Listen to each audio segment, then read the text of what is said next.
Good morning from Whistler, Canada. Unfortunately, this is my final day out here in this amazing country. If you followed the video yesterday, you'll know that we drove up a Ferrari 812 Superfast, a Ferrari Speciale Aperta, an Aventador SV Roadster, and a Huracan Performante, accompanied by a McLaren 720S up these incredible driving roads. It was an amazing adventure, and we concluded at the Fairmont Chateau in Whistler, which has provided me with this insane backdrop. Imagine waking up to this every morning. It's unbelievable. And to top it all off, we've had the most incredible pancakes with genuine Canadian maple syrup. So I'm so upset that I have to leave today. But not before we hop back into those supercars. You see them down there? Just, yeah, those ones there. The roads up here, they are crazy. It's just the scale of everything. Everything is so, so big. I've spent a lot of time driving in the Alps, but there's something about the mountains and the space up here is vast. So, before I go to the airport, I conveniently have to drive all the way back through those mountains on those roads in those cars before ultimately calling it a day and heading back home for some more exciting projects soon. So we're gonna head downstairs, catch up with the crew, discuss some cars, and point you forward in these cars as we head on those roads. Let's hit it.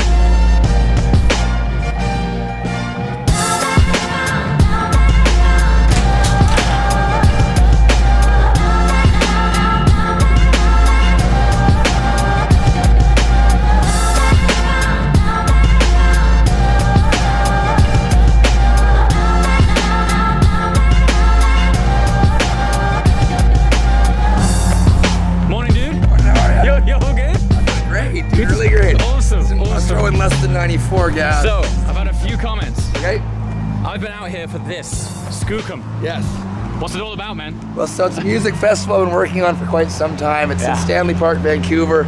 You came out for it. I did. So Yeah, you were that's there kind of like, other than to see this great guy, Yeah. one of the main like anchor points was the It festival. was the music festival Yeah. because I was like, I'm passionate about entertainment and people. I'm passionate about music. I'm passionate about bringing people together. And this was something I've been working on for about 5 years in Stanley Park. It's basically the Central Park of New York in Vancouver is called Stanley Park. And this is a park that when Brian Adams from Vancouver. Yeah. Right, when Brian Adams had a #1 album in 1986, he wanted to do a free concert in the park. And they said no, because it would damage the cricket pitch. Oh, really? Right, Oh, wow. that was the reason. And so ever since then, They gotta everyone's love ever said, cricket. you'll never get a music anything in that park because they're so concerned about the viability of the park itself. Well, thankfully, what we've been working on, like the Brand Live, the company that I own, is to just slowly work our way into the city of Vancouver government. But the biggest challenge we had was bringing together our indigenous populations, the Musqueam, Squamish, and Tsleil-Waututh nations, who are from that land. This is sacred land where the Skookum Festival is.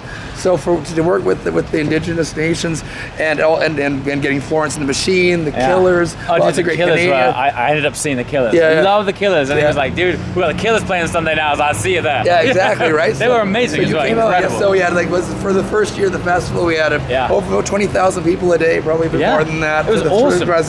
So we'll be doing it again next year. Despite the rain as well, right? Well, this year, because the great thing was the weekend that we put it on was the driest weekend of the year in Vancouver, which when we turned out to be the wettest, didn't it? Yeah, well, exactly, right. It was pouring with rain, right? Man. So we'll do it again next year. We had one rain in 1 year, the last 10. Yeah. So next year, guaranteed next year when you come. Dude, I'll be out for the full 3 days of the festival, and then we'll do maybe stay longer, do some skiing. Exactly, right, totally. Yeah. And then hopefully, sooner or later, Gumball's going to choose to come to North America which again. would be sweet.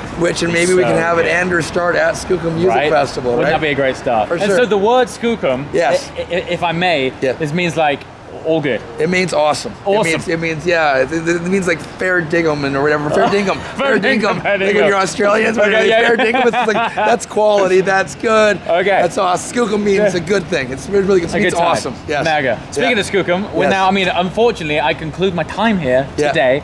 But would I use this in the right context if I was like, we're going on a Skookum drive or the drive to Skookum? That's exactly. Yeah. It is an adjective. Okay. It's an adverb. It's an adverb. Okay. Right. It describes an action being really good. Being really good. Yeah. Okay. Yeah. Skookum drive. We've had a Skookum drive and a Skookum visit. That's it, man. And that's a Skookum car.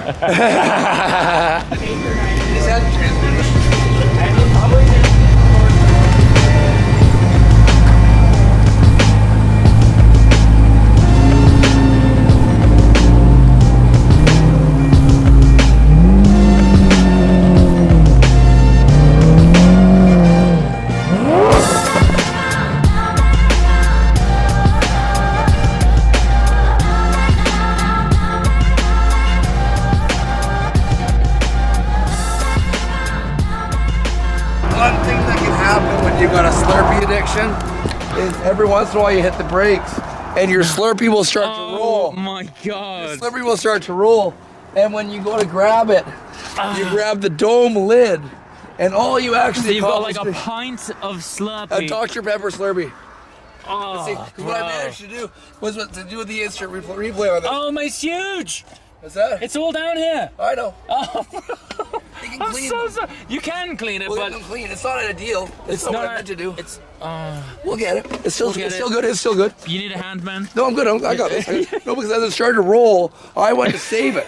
Right, so I grabbed it here, thinking that'll work for sure, and all I did was pop. Oh, you popped off and went everywhere. Like that. Ah, So the yes, worst. And it was a full Dr. Pepper, large size Slurpee. That's the worst. You want to get this off quick because this stuff is like pure sugar. It'll just be sticky. Oh, it's all in the grooves, man. I know. It's gonna have to get detailed. Well, it didn't hit the bag at least. Jordan, if you have like a cloth. All right. And we have got such a cool convoy. We haven't spoken to Dylan yet.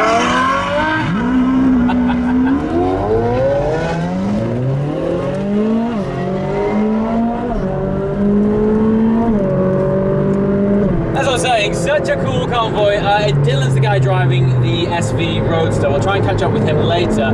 But just a bit of an update as to what's going on. We just pulled over into, coincidentally, a magnificent viewing platform. But Jordan swung in because he'd spilled his Slurpee all over the interior of his car. I mean, he's taking it so well. If that was me, I'd basically be in tears right now. That car, as you guys know, is like 5 weeks old. Brand new.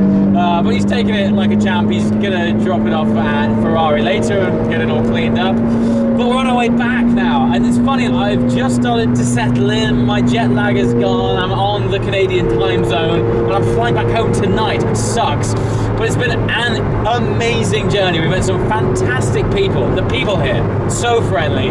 Jordan's introduced us to some great guys, but ultimately, it's funny how Gumball works out. We're in Vancouver for all of 5 days, and we've ultimately ended up with everyone on this trip right now has been on Gumball last month. So we've got our own sort of small Gumball reunion happening.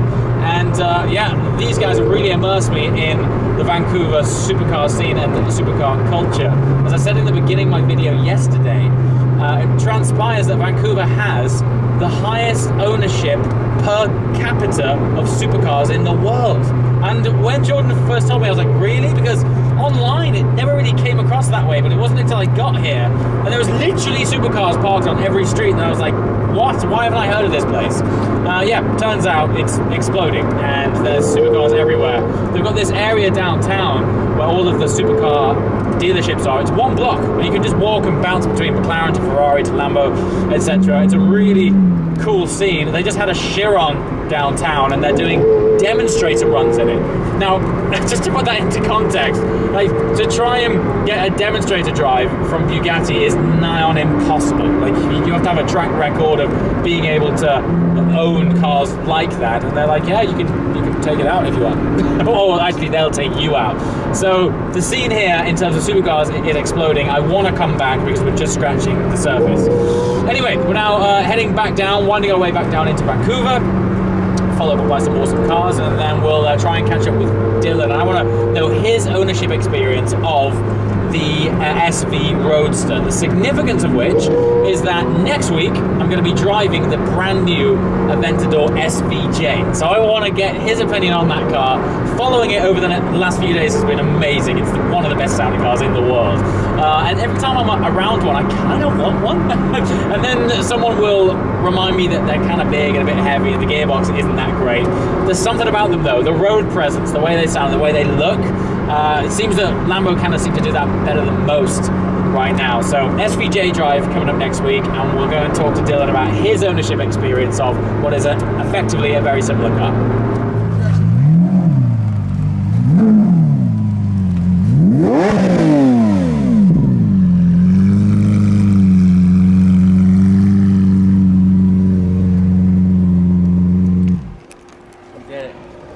Is that exhaust stock? It's race. It's from Lamborghini. It's a Lamborghini exhaust. Yeah. So if you look at it, there's Lamborghini accessories. It's got a race one. real cool sculpture on it. I've not seen an exhaust like What that. do you mean? It's like, it's not the normal Aventador shape. Look. No, yeah, no, it's a. Look at it. It's from Lamborghini. Look at this. So this is not normal So, oh yeah, Automobili Lamborghini Accessory Originali. Yeah, exactly. It's cool, man. Yeah, so tell me about the experience of this car. Like, what's it like being or living with an SV Roadster? Okay, the biggest thing is the anxiety that this happens. So when you have this off, and it starts raining, and it's obviously in Vancouver, it's like you never know. You just know that you're going to be kind of screwed a little bit because you can't easily take it on and off. Okay. And then when you're frantic, you end up putting the wrong side on, and then you're constantly trying to. You have to put like the right side on in the right order, right? This one comes up first, and then this one. All right. And obviously, when it starts raining, you don't know what's going on, and then you can't do it, and then people staring at you, and you're like, I'm so sorry, and you just mess with it. So that's probably the biggest thing. Okay. We have the what's it called, the bucket. You got here.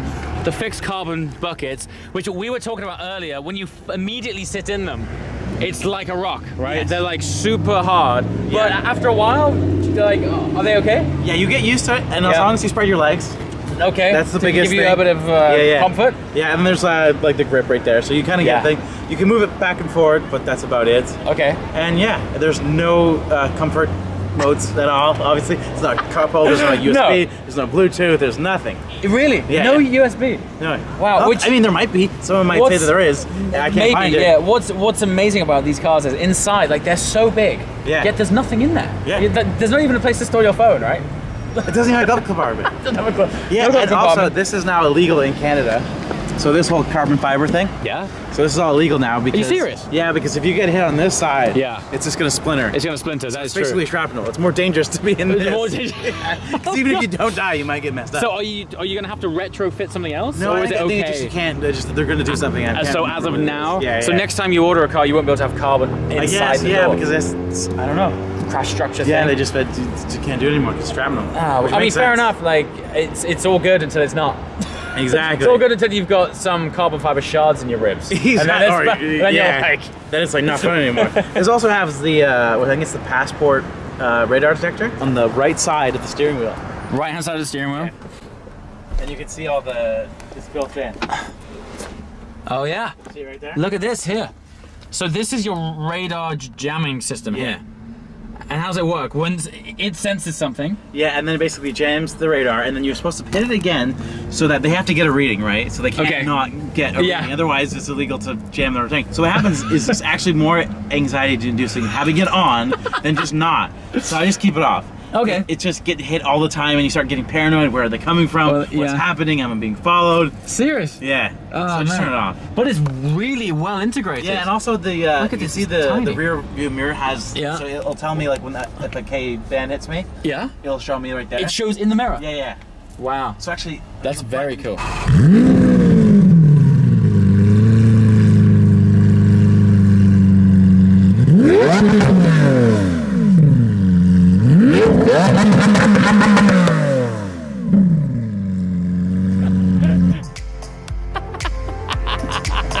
That sound never gets old, man. That's so crazy.